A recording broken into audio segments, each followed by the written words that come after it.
qui se passe dans votre cœur? Qu'est-ce qui se passe dans votre vie intérieure? Vous savez, aujourd'hui et toute cette semaine, nous allons parler de l'importance d'un cœur pur et comment il influe sur notre relation avec Dieu et avec les autres. Je sais que vous allez être bénis.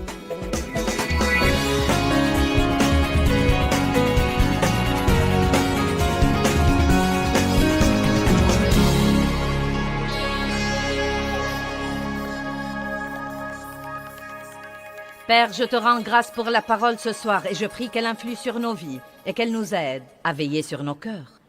Si j'étais montée en chair ce soir sans vous dire ce que je vais enseigner et que je vienne vous dire, j'ai appris cette semaine que j'ai une maladie de cœur. Tout le monde aurait dit, oh! Mais la vérité est que j'ai vraiment une maladie de cœur et vous aussi. Chacun de nous dans cette salle ce soir a une certaine maladie de cœur. Et chaque fois que je vais chez le médecin et que je me fais faire un bilan de santé, il me fait un examen du cœur. Et je crois que les chrétiens doivent vraiment examiner leur cœur beaucoup plus souvent. Car c'est étonnant, honnêtement et sincèrement, c'est vraiment étonnant ce que nous faisons les choses machinalement et continuons à faire la chose chrétienne que nous faisons. Et pourtant, il s'est glissé quelque chose dans nos cœurs qui nous fait mal et qui fait mal aux autres parce que ce qui est en nous va sortir de nous. Et plus vite vous détectez une maladie de cœur et que vous la traitez, mieux c'est pour vous. Quand nous laissons les mauvaises choses dans notre vie sans surveillance longtemps, elles s'enracinent plus profondément et elles deviennent plus difficiles à traiter. Nous allons passer beaucoup de temps ce week-end à parler de la condition de nos cœurs et nous allons parler de la manière dont Dieu teste nos cœurs également. Et les tests que nous passons dans la vie sont très importants pour nous. Dieu ne joue pas pour voir ce que nous pouvons supporter. Dieu nous fait un test, non pas parce qu'il veut savoir ce qu'il y a en nous, parce qu'il sait tout déjà, mais parce qu'il veut que nous sachions nous-mêmes ce qu'il y a en nous. Et nous sommes parfois surpris par ce qu'il y a en nous. Amen? Je n'arrive pas à croire que j'ai fait ça. Et il veut que nous manifestions ces choses pour que nous puissions nous en occuper et y faire face, et comme ça nous grandissons. La vérité nous affranchit. Nous ne sommes jamais affranchis en vivant dans l'obscurité et en vivant dans la tromperie. Satan est le maître de l'obscurité. Tout ce que nous pouvons tenir secret dans nos vies, Satan peut le contrôler. Mais quand ça sort à la lumière et ça se révèle, si nous le voyons comme il faut et nous laissons Dieu s'en occuper comme il faut, nous passons à un nouveau niveau de liberté et à un nouveau niveau de puissance. Amen? Donc, Proverbe 4, 23.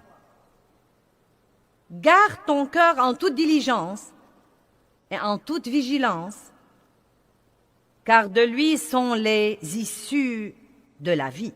Maintenant, regardons ça. Il ne dit pas que quelqu'un va garder votre cœur, que Dieu va garder votre cœur, que Joyce va garder votre cœur, que votre voisin va garder votre cœur, que votre pasteur va le garder. Il dit, garde ton cœur. C'est une responsabilité que chacun de nous doit prendre. Et si vous ne retirez rien d'autre de ce message, je veux que vous compreniez que vous avez la responsabilité de garder votre cœur. Et croyez-moi, c'est pratiquement un travail à plein temps. Car on ne sait jamais ce qui pourrait arriver à n'importe quel moment. On ne sait jamais ce que quelqu'un pourrait nous dire, qui pourrait nous blesser, et tout à coup, nous aurons une blessure là-dedans que nous devons traiter. Nous ne savons pas quand quelqu'un va nous décevoir, nous trahir ou nous laisser tomber. Nous ne savons pas, n'est-ce pas? Nous ne savons vraiment pas ce que tout le monde fera. Et donc, nous devons constamment travailler avec le Saint-Esprit pour garder nos cœurs comme il faut. Ceci pourrait être, pour certains d'entre vous, un des séminaires les plus importants auxquels vous auriez jamais assisté. Parce qu'il n'y a rien de plus important que notre vie intérieure. Il y a eu une poignée de choses qui ont vraiment changé ma vie spirituelle avec Dieu. Quand j'ai été régénéré, et rempli de l'esprit quand j'ai appris l'importance de chercher la face de Dieu et non seulement sa main. C'est très important d'arriver à ce point car ce qui est précieux, c'est la présence de Dieu et non seulement ce qu'il peut faire pour nous. C'était important pour moi, mais une autre de ces choses était la vie intérieure. Apprendre que ma vraie vie est en fait la vie qui est en moi. Le saviez-vous? Ce n'est vraiment pas... La vie n'est pas...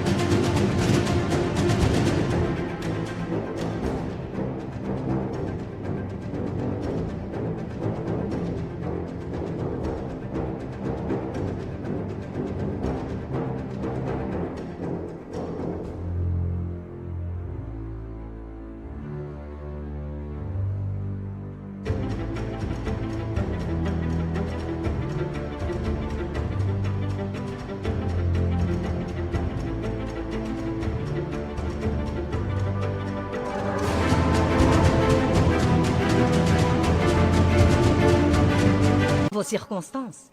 La vie n'est pas la maison que vous habitez, ou le travail que vous avez, ou l'argent que vous avez à la banque, car vous pouvez avoir tout ça et être très malheureux. Le monde est plein de gens riches et malheureux. Plein de gens prospères et malheureux. Plein de gens qui vivent dans de grandes maisons et qui sont malheureux. Et je ne sais pas, vous savez, il n'y a pas de mal à jouir des meilleures choses de la vie. Dieu veut vous bénir, mais ce n'est pas votre vraie vie. Votre vraie vie, c'est la vie qui est en vous.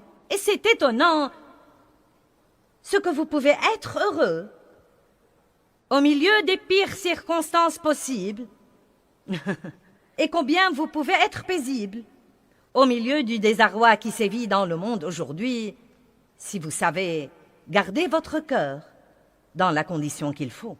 Quelqu'un peut dire amen à ça? Matthieu 5, 8 dit « Bienheureux ceux qui ont le cœur pur, car ils verront Dieu. » J'aime ça. Dieu vous parle si vous gardez votre cœur pur. Vous voulez les secrets de Dieu? Gardez votre cœur pur. Bienheureux ceux qui ont le cœur pur, car ils verront Dieu. Ceci ne veut pas nécessairement dire le voir de vos propres yeux, mais vous expérimenterez la présence de Dieu. 1 Pierre 3, 3 et 4 nous dit à quel point l'homme intérieur est important pour Dieu. Regardons-le sur l'écran, s'il vous plaît. Que votre parure ne soit pas seulement les coiffures recherchées et les cheveux tressés, les bijoux d'or ou les toilettes distinguées, mais que ce soit la parure intérieure et la beauté de la disposition cachée du cœur, avec le charme incorruptible et impérissable d'un esprit doux et paisible, qui n'est ni inquiet ni troublé, mais qui est d'un grand prix devant Dieu. Maintenant, je devrais parler aux dames pour 1 minute, car je sais que nous passons beaucoup plus de temps à nous pomponner que la plupart des hommes. Peut-être pas tous les hommes, peut-être que certains d'entre vous. Vous savez, non mais... Vous savez, Dave prend pas mal de temps pour se faire beau le matin, mais ça ne lui prend pas aussi longtemps que moi. Et je crois que si nous passons la même quantité de temps à examiner nos cœurs que nous passons à examiner nos visages... Allez, vous savez comment nous sommes. Nous nous regardons dans tous les miroirs que nous voyons. Vous portez un miroir dans votre sac à main. J'ai sorti le mien il y a quelque temps. Je me suis regardée avant de sortir ici. Je me suis habillée à l'hôtel, je me suis regardée dans le miroir, j'ai examiné mon collier, ma tenue, j'ai tout examiné. Vous savez, examiner. Nous vérifions toujours. Et ici, il y a un miroir dans la chambre verte. Je ne sais pas pourquoi on les appelle vertes, elles ne sont jamais vertes. Et un miroir là, examiner. Je suis sortie ici en me regardant dans le miroir là-bas. Et on a une torche électrique et je m'examine avant de sortir. Donc si nous pouvons nous donner tout ce mal pour examiner notre apparence et s'assurer que rien n'est de travers, que le rouge à lèvres est toujours là, que les boucles d'oreilles ne sont pas de travers, la fermeture est claire et comme il faut, nous pouvons sûrement passer un peu de temps à examiner nos cœurs. Car, à dire vrai, Dieu s'en fout pas mal et me donne pas vraiment d'importance à ma tenue vestimentaire. Car ce qu'il voit vraiment, et à propos l'ennemi le voit aussi, c'est comment je suis vêtu dans l'esprit. Je veux que vous compreniez cette réalité. Le royaume spirituel est aussi réel que le royaume naturel. Ce n'est pas parce que nous ne le voyons pas qu'il n'est pas là. Et nous devons commencer à prêter plus d'attention à notre vie intérieure qui est nos pensées et nos attitudes. Amen. Est-ce que ça va pour vous jusqu'ici? Maintenant, quand nous parlons du cœur, notre cœur comprend. Il comprend les émotions, toute notre vie spirituelle, notre vie mentale et notre vie physique. C'est la partie la plus secrète ou c'est la partie la plus cachée de notre vie. C'est la partie la plus profonde de nous, notre cœur. Une des premières leçons que j'ai apprises de Dieu, et je me souviens toujours, où j'étais assise dans ma maison, j'étais assise sur le canapé. Je donnais une petite étude de Bible à la maison à l'époque. J'avais un grand rêve et une vision, mais j'étais très loin de là où je suis aujourd'hui. J'avais 3 enfants en ce temps-là et je tâchais de les endormir tous les jours pour avoir 2 ou 3 heures libres pour étudier, car je sentais que j'avais un appel sur ma vie. Je ne pouvais pas suivre des cours de théologie, j'avais 3 enfants et donc j'étudiais tous les jours avec le Saint-Esprit. Et une des premières choses que Dieu m'a apprises, et je crois que c'est très important pour notre vie,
et c'est une leçon que nous devons apprendre tout le temps, c'est l'importance des motifs. Car le motif n'est vraiment pas ce que nous faisons. Écoutez-moi, le motif n'est vraiment pas ce que nous faisons, c'est pourquoi nous le faisons. Et la Bible nous dit très clairement dans 1 Corinthiens chapitre 3, versets 13 à 15, que nous allons lire, que quelle que soit la bonne œuvre que nous faisons dans notre vie, si nous la faisons avec un mauvais motif, cette œuvre ne sera pas agréable à Dieu et nous en perdrons la récompense. Et je me demande combien de gens passent toute leur vie à essayer de travailler pour impressionner les autres, et cela par leurs bonnes œuvres et leurs bonnes actions. Et au jour du jugement, quand toutes ces œuvres passent le test du feu, qui est, je crois, les yeux de Jésus, quand elles passent par le feu, elles seront détruites.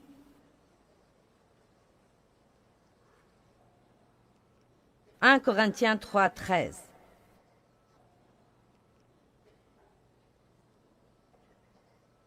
L'œuvre de chacun sera clairement et ouvertement manifestée, montrée pour ce qu'elle est vraiment, car le jour de Christ la fera connaître, parce qu'elle se révélera dans le feu, et le feu éprouvera et jugera le caractère et la valeur de l'œuvre de chacun. Et si l'œuvre bâtie par quelqu'un sur ce fondement, qui est le produit de ses efforts, subsiste au test, il recevra sa récompense. Mais si l'œuvre de quelqu'un est consumée sous le test, il subira la perte de tout, il perdra sa récompense, bien que lui, il sera sauvé, mais seulement quand quelqu'un qui a passé au travers du feu. Nous ne sommes pas sauvés à cause de nos œuvres, car notre salut est basé sur la grâce et la miséricorde de Dieu, et le sang répandu de Jésus-Christ. Mais nous aurons des récompenses au ciel pour nos œuvres qui sont faites ici sur terre, mais seulement celles qui sont pures, seulement celles qui sont faites pour une bonne raison. Maintenant, quelles seraient certaines des mauvaises raisons?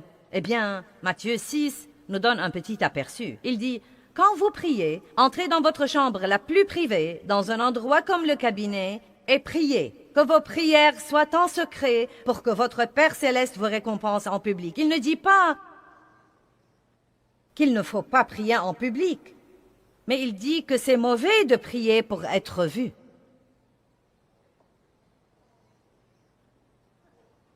Et il dit que quand vous faites de bonnes œuvres, ne les faites pas pour que les autres vous apprécient. Et si nous sommes tous très honnêtes, et l'honnêteté avec soi-même est la pilule la plus dure à avaler. Quand vous venez à un message comme ça, je sais que vous pensez déjà à tous ceux que vous auriez voulu qu'ils soient là. Vous vous dites, oh mince alors!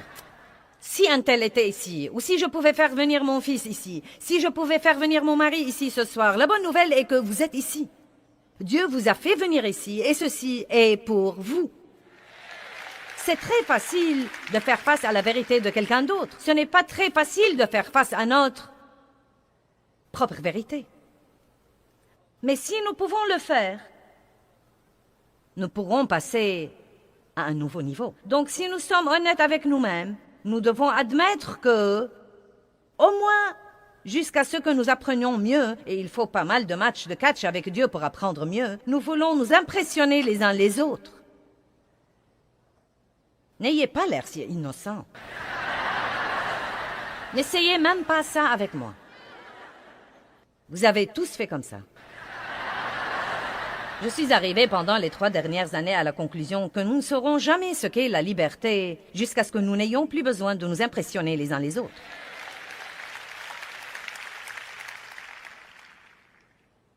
C'est à ce moment-là que nous serons libres, quand nous ferons ce que nous ferons pour le Seigneur, parce que nous l'aimons et que nous ne nous soucions que de ce qu'il pense, et que nous ne nous laissons pas entraîner par ce que tous les autres pensent de ce que nous faisons. Donc nous devons commencer. Si nous voulons jamais que notre cœur soit juste, nous devons commencer par comprendre les motifs. Et je suggère que vous preniez quelque temps cette semaine pour vous réunir avec vous-même. Prenez rendez-vous sur votre agenda. Réservez une demi-journée avec vous-même. Et si vous ne pouvez pas vous supporter pour longtemps, commencez par de petits incréments.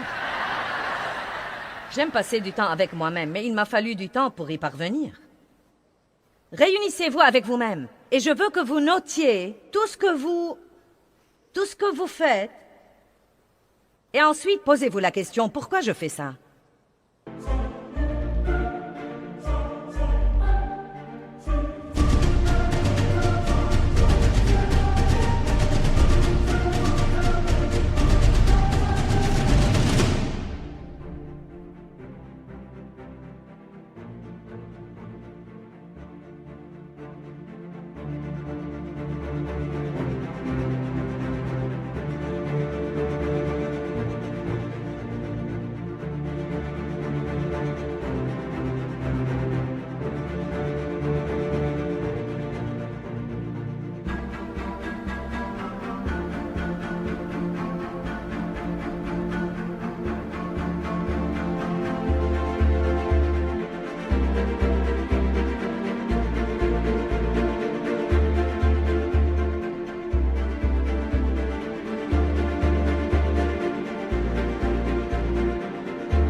Et croyez-moi, si vous êtes honnête, vous n'aurez plus un programme chargé, car vous pouvez en enlever un tas de trucs dans cette réunion de 4 heures.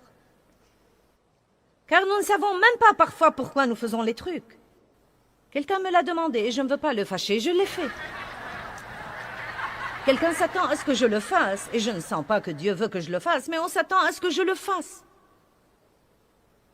Ou bien nous ne voulons pas... Je faisais des trucs parce que je voulais savoir ce qui se passait, j'étais curieuse. Je vous dis la vérité. Et je faisais partie de comités et de groupes parce que je voulais savoir ce qui se passait. Je parle de groupes d'église, de comités d'église. Non mais j'ai poussé et supplié mon mari de devenir un aîné dans l'église. Et je crois en fait que pour Dave, ça lui était complètement égal. Parce qu'il n'essaye d'impressionner personne, il essaye d'aimer Dieu et de vivre sa vie. Mais moi, je voulais savoir tout ce qui se passait.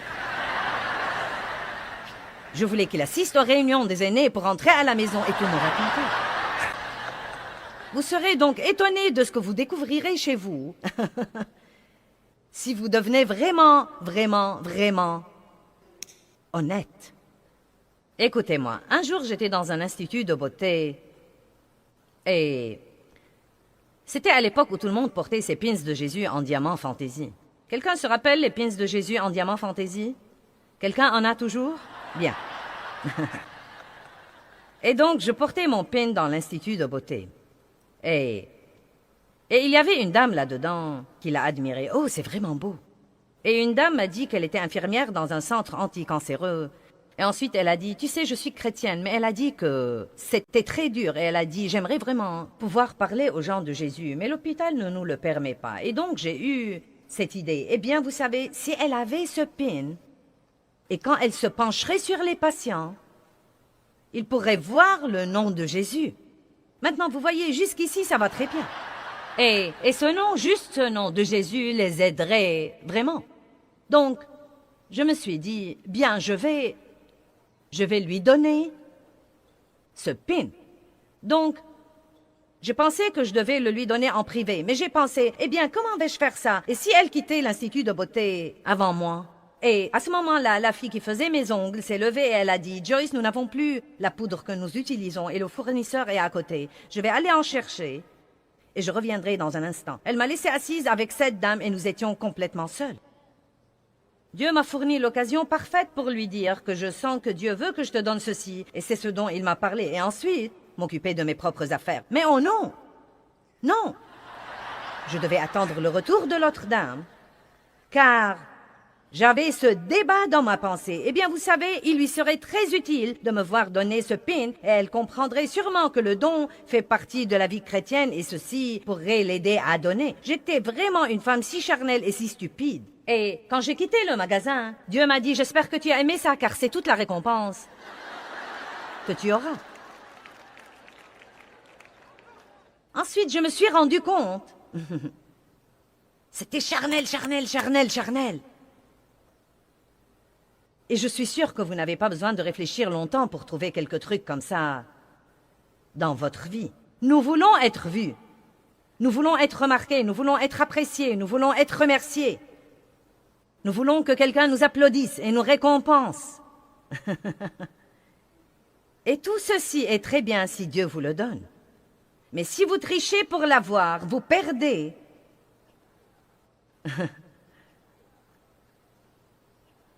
Votre récompense. Et je ne veux pas perdre mon temps et perdre ma récompense. Donc je suis là pour vous dire du fond de mon cœur que je ne suis pas là pour vous impressionner. Je suis là pour vous enseigner et je vais le faire d'une façon ou d'une autre. Vous allez comprendre ce message.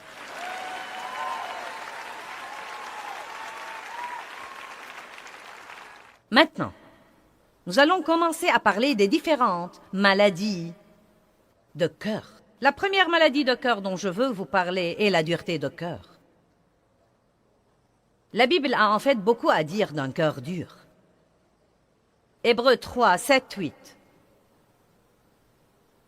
C'est pourquoi, selon ce que dit le Saint-Esprit, aujourd'hui, si vous entendez sa voix, n'endurcissez pas vos cœurs comme lors de la révolte d'Israël, où ils m'ont provoqué et irrité le jour de la tentation dans le désert.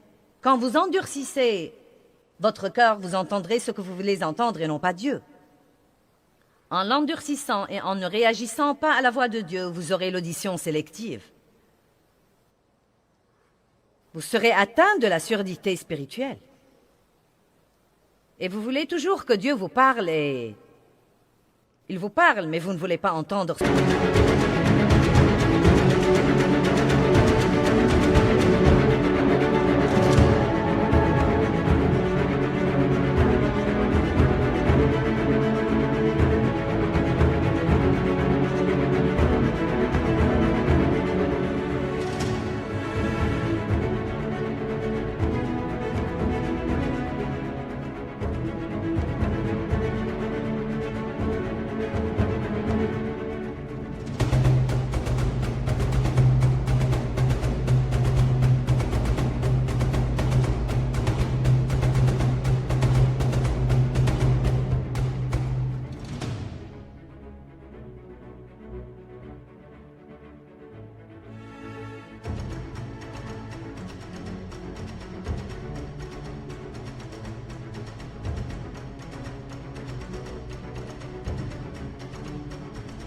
ce qu'il a à dire.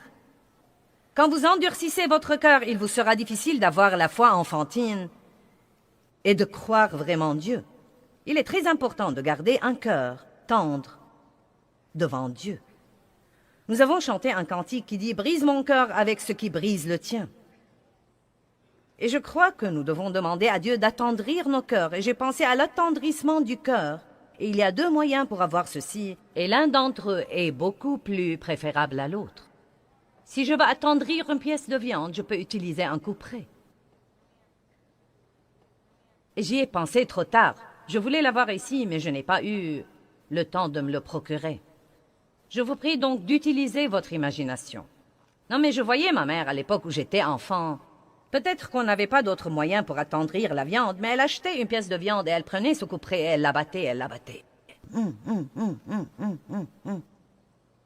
Eh bien, il y a un autre moyen pour nous attendrir, et c'est la méthode de mariner. Je connais quelqu'un qui cuit le meilleur steak que j'ai jamais goûté de ma vie, et il le met à mariner dans quelque chose toute la journée. Et quand je mets mon cœur à mariner en présence de Dieu, il devient vraiment tendre. Car vous ne pouvez pas fréquenter Dieu pour longtemps et ne pas lui ressembler. Donc je préfère la méthode de mariner.